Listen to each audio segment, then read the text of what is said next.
What's up, guys? So, last night my girlfriend and I went to a housewarming party hosted by my lovely friends Clark and May, and I had a great time. All of my closest friends were there, a lot of my fraternity brothers, and our kind of extended friend group, people that I've known for 5 or 10 years. I haven't seen them in a while.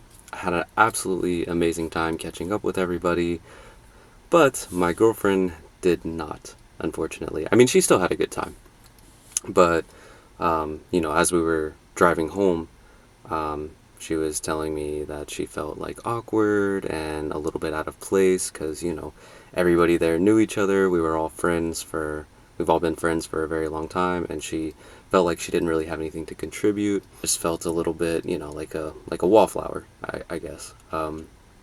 And I feel like that's probably a pretty common thing. Like if you have a significant other, uh, at some point or another, you're going to run into a situation where you're like, you're a plus one at a wedding, or, you're hanging out with your partner's friend group and your partner's real close with them and they're all close with each other and you're just kind of like there hanging out and it can be kind of awkward. So I wanted to share just a couple of thoughts that I had and like things that you can do to feel like a little bit less awkward in those situations. And also, if you're the partner who's bringing the plus one, things that you can do to help your partner feel less awkward. So the first thing I would say, obviously, if you're the partner who's bringing if you're bringing your partner as a plus one, I would say try to make sure that you don't like leave them hanging for extended periods of time. Don't just like, I know it's difficult when like there's a million people that you want to catch up with and they're all scattered about. But I think in general, try not to leave your partner hanging for too long. That's something that I have learned the hard way. Yeah. Yeah, that. Okay, it's been a couple days since I recorded that first clip, but I thought of another couple tips to add. So, if you are bringing your partner as a plus one to an event, one thing that I recommend doing is keeping an eye out for opportunities to invite your partner into the conversation.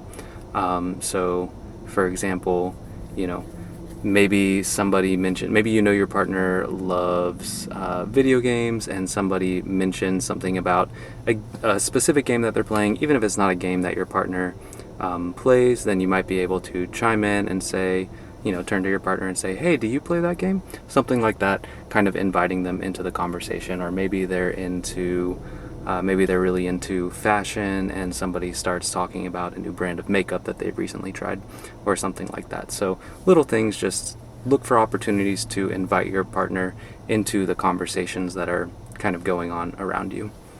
So if you're on the other end, which I've been on the other end quite a few times, where I'm the plus one, and it can be awkward. Like everybody's standing around in a circle, or like there's different circles going on, and you are kind of attached to your partner's hip, and you walk over there and join them in whatever first circle you happen to fall into, and everybody's standing around chit chatting, and you're like, I don't know any of these people, and I don't know what to say to any of these people, and I don't know how to, like, I don't have anything. They're talking about work stuff or, memories that they've made together and stuff like that, and you're just, like, kind of there hanging out. And in those situations, I think it's really important to, like, give yourself permission to be quiet. Give yourself permission to be awkward, to be a wallflower, because, like, yeah, you can't expect yourself to just like go in there and be like super socially smooth with everybody when they're all like having conversations that you don't know anything about, or something like that. So I think just giving yourself, like, taking the pressure off yourself to be like so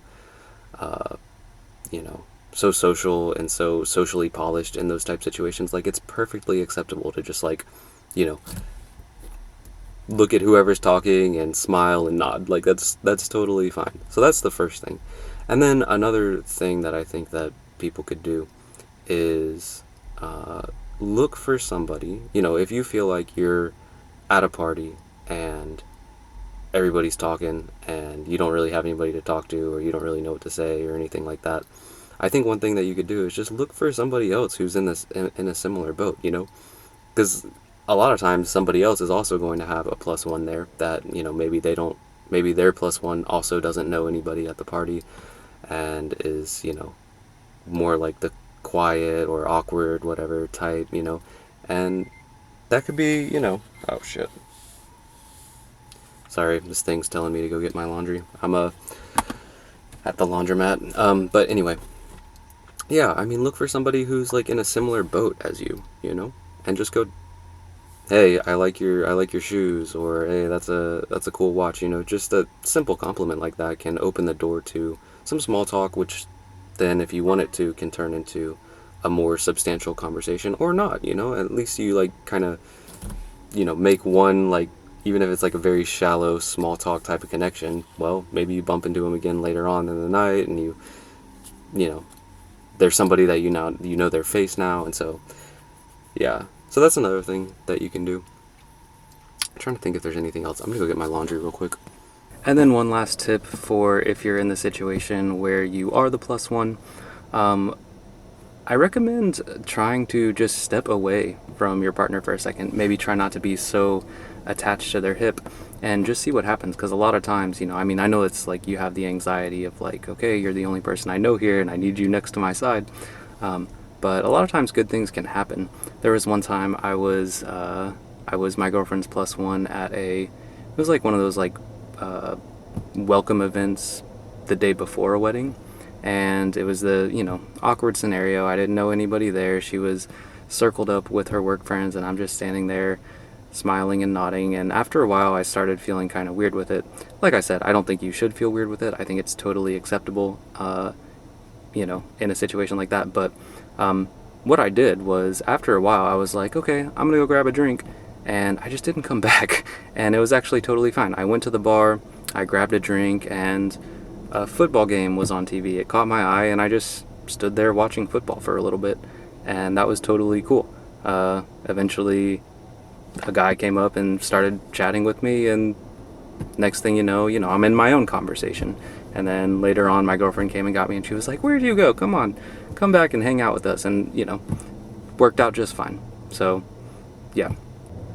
Anyway, it is extremely hot, so I'm going to go ahead and end this video right here, but I hope you got something out of it. Maybe you can use these tips in one way or another. And yeah, thanks for watching, and have a great day.